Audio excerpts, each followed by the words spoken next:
Good morning, everyone. Today I will be discussing an important and clinically relevant topic: why winter and cold exposure significantly increase the risk of acute myocardial infarction and causing more mortality. Seasonal variation in cardiovascular events is well documented with a consistent rise in acute coronary syndromes during winter months across geographical regions. In this talk, I will explain the pathological mechanisms by which cold exposure act as a cardiovascular stressors, precipitating plaque rupture thrombosis and myocardial ischemia, particularly in vulnerable populations. This discussion is intended for medical professionals, and we will focus on mechanistic insights, clinical triggers, and implications for practice. Seasonal epidemiology of myocardial infarction. Large population studies demonstrate higher incidence of STEMI, ST elevation myocardial infarction, and non-STEMI in winter. Increased early morning MI events are very high in winter. Higher short-term mortality during cold spells. Even modest reduction in ambient temperature are associated with measurable increase in MI risk, suggesting that cold exposure itself rather than behavioral factors alone is a major trigger. Let us see what's happening in thermoregulatory vasoconstriction and hemodynamic load. Cold exposure activates thermoregulatory mechanisms aimed at preserving core body temperature.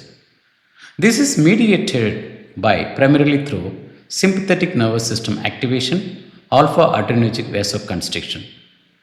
The physiological consequences include increased systemic vascular resistance, elevated systolic and diastolic pressure, increased left ventricular afterload. From a cardiac standpoint, this leads to increased myocardial oxygen demand, reduced coronary perfusion pressure, discharge to fixed stenosis. In patients with established coronary artery disease, this supply and demand mismatch can precipitate ischemia and contribute to type 2 myocardial infarction or act as a trigger for a plaque rupture. Sympathetic overactivation and autonomic imbalance is a very important factor. Cold stress results in sustained sympathoadrenal activation. This leads to elevated circulating catecholamines, increased heart rate and blood pressure variability. Reduced heart rate variability. Clinically, this autonomic imbalance increases myocardial oxygen consumption, promotes coronary vasoconstriction and vasospasm, increases susceptibility to ventricular arrhythmias during ischemia.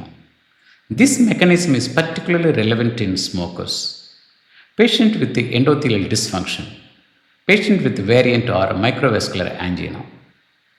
Cold is a hypercoagulable state in winter. Winter months are associated with a prothrombotic hematologic profile. Observed changes include increased platelet counts and platelet aggregability. Platelet aggregation will be very high in winter. Elevated plasma fibrinogen levels. Increased factor 7 and factor 5. Increased blood viscosity due to hemoconcentration. These changes collectively enhance thrombus formation at sites of plaque disruption. Increase the likelihood of occlusive coronary thrombosis. This explains the higher proportion of ST elevation myocardial infarctions observed during colder months. Endothelial dysfunction and plaque instability is a main reason for acute coronary syndrome. Cold exposure adversely affects endothelial function.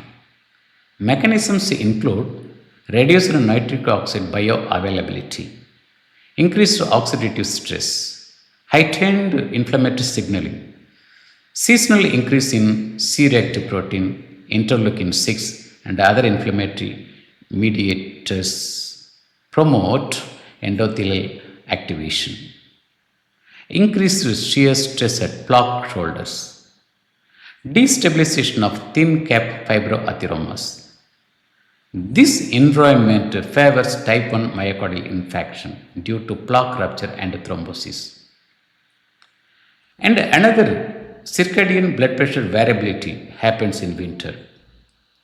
The winter is associated with blood pressure variation in higher 24 hours mean blood pressure. It will be exaggerated morning blood pressure surge, increased prevalence of non-dipping or reverse dipping patterns in hypertension. These hemodynamic changes coincide with peak sympathetic activity, increased mechanical stress on coronary plaque, explain the higher incidence of early morning myocardial infarction. This is especially relevant in patients with uncontrolled hypertension, early morning myocardial infarction, chronic kidney disease, autonomic dysfunction. What happens when you expose it to cold, the sudden exertion, if you do strenuous activity or like jogging or running and doing any like a heavy activity in winter? Acute accustomed physical exertion in cold conditions represents a classic trigger for myocardial infarction.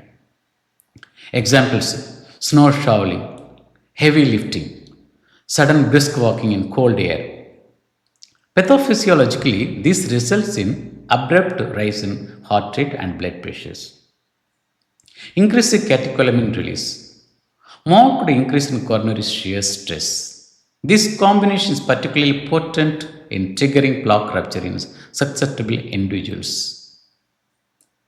What about the respiratory infection and systemic inflation? How it is going to affect heart? The winter is associated with the increased incidence of influenza, pneumonia, and viral respiratory infections. These infections contribute to myocardial infarction through systemic inflammatory activation, endothelial dysfunction, procoagulant state, fever-induced tachycardia, and increased oxygen demand. Both type 1 and type 2 myocardial infections may be precipitated in these settings. The people, those who are very vulnerable and comes under high risk in winter. The winter-related increase in MI is almost pronounced in elderly patients. Diabetes with autonomic neuropathy, patients with chronic kidney failure, chronic kidney disease, those who are undergoing dialysis, heart failure patients, stage 3 and stage 4 heart failure patients, those who are on device and on congestive treatment, patients with the multivessel MI and multivessel CAD. Socioeconomic factors such as inadequate heating and delayed healthcare access further amplify the risk. The chemical implications and conclusions. Winter acts as a multifactorial cardiovascular stress test. Cold exposure simultaneously increases afterload, activates the sympathetic nervous system, promotes hypercoagulability, impairs endothelial functions, triggers plaque instability. In high-risk patients, this convergence converts stable coronary artery disease into acute coronary syndrome.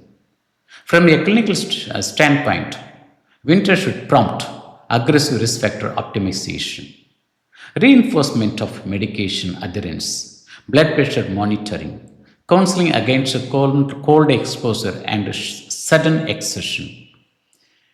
Early evaluation of atypical ischemic symptoms. Understanding these mechanisms allows us to anticipate the risk and educate the patients and prevent avoidable myocardial